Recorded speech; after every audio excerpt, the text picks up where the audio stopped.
Good afternoon, BG. I'm Kinsey. I'm Aubrey. Today is September 10th. Please stand for the pledge. I pledge allegiance to the flag of the United States of America and to the republic for which it stands, one nation, under God, indivisible, with liberty and justice for all. Tomorrow's breakfast is banana bread, Southern biscuit, and cereal. Tomorrow's lunch is mandarin orange chicken, salad, PB&J, and turkey and cheese sub. September 19th, calendar go competition in the BGJHS auditorium. The Youth Service Center is in need of boys and girls hoodies, socks, shoes, and a youth and adult size. Now to Evelyn and Dayana with ICU reports. Hi, my name is Ayana.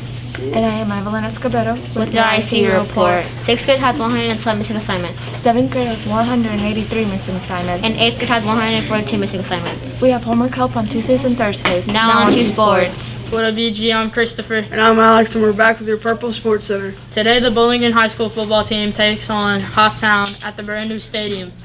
Now on to Brethren with your weather. I'm Brethren Weather, and I'm back with your weather. The temperature is 68 degrees with a precipitation rate of 1%, humidity rate 68, winds are 2 miles per hour. Today we are remembering September 11th. We are reading a poem called One by Cheryl Sawyer. As the soot and dirt and ash rained over us, we became one color. As we carried each other down the stairs of the burning building, we became one class. As we lit candles of hope and remembrance, we became one generation. As the firefighters and police officers fought their way into the inferno, we became one gender. As we fell to our knees in prayer and strength, we became one faith. As we whispered or shouted words of encouragement, we spoke one language. As we gave our blood in lines a mile long, we became one body. As we mourned together the great loss, we became one family. As we cried tears of rage and grief, we became one soul. As we shared with pride the sacrifice of heroes, we became one people. We are one color, one class, one generation, one gender, one faith, one language, one body, one family, one soul, one people. We are the power of one. We are united. We are America. Good afternoon, BG. I'm Alex Johnson. I'm here with Mr. Gilpin. We're going to talk about where he was during 9/11. Where were you during 9/11? 9/11, I was teaching school. I taught school in Harrisburg, Kentucky, and I was in class. How did you find out that 9/11 was going on? I was having a class. It was U.S. history, actually, 11th graders, and we were in class. And back then, you didn't have the phones and stuff, so somebody walked down, knocked on my door, and told me I needed to turn the news on. And we had big old TVs in our schools then. I pulled the TV out, and we put it on normal news, and we saw the first one had been hit, and we saw the second one get hit while we were on TV, watching TV. Wow, that's crazy. What was your first reaction whenever you saw the second tower get hit?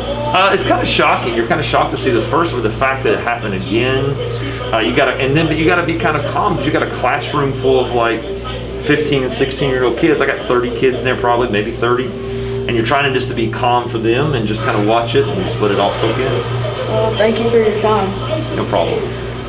Now I'm here with Mrs. Lee. Mrs. Lee, where were you during 9/11? Okay, I'll never forget. That's an easy question. I was in graduate school and I was getting ready for school. I was living at my parents' house and it came on the radio before it did the TV, and I heard it.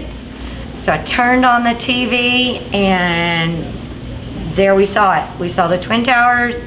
One plane had already hit it. I ran and I woke up my parents because I knew that this was a very scary situation and they needed to be up. You know, we were getting attacked. So we all got up, sat in the living room and watched the second plane hit the second tower. What was your first reaction? I thought that it was an accident. Like a small plane had accidentally hit a building. That's happened before. But my second reaction was fear because in my hometown we live just a few miles from Fort Campbell. So when I went to graduate school that day at Austin Peay, I had to take a different route because they had closed all the roads to Fort Campbell. That's crazy. Well, thank you for your time. You're welcome. Now I'm here with Coach Hayes. Coach Hayes, where were you when 9/11 happened? I was doing my practicum teaching at Bowling Green High School. I was teaching a weightlifting class. There was a girl that was in my class named Julia, whose dad worked at the Pentagon. And she was upset because she saw where the plane hit the Pentagon was over a helicopter telepad, and that's where her dad's office was, and her dad's secretary was killed. But I remember I was in the weight room in the gymnasium, in the arena over there, when we heard what happened, and then I was actually in Monroe Joyner's room when we saw the second plane hit, and it was a day I'll never forget. What was your first reaction whenever you saw the planes hit? Well, when they first said a plane hit, the first World Trade Center, you just thought it was an accident, and then we actually saw the second plane hit. It was terrifying. Yeah. Well, thank you for your time. No problem. Now I'm here with Mr. Dunning. Mr. Dunning, where were you at when 9/11 happened? I was in the great state of Colorado, driving my car to school. It was the day before my 18th birthday, and so that's where I was at.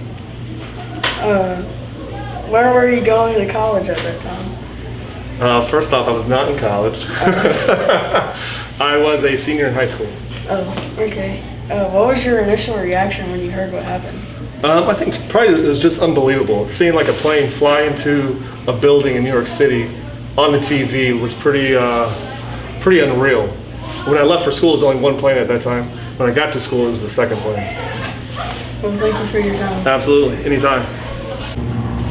Now, please join me in a moment of silence for our fallen heroes that worked during 9/11.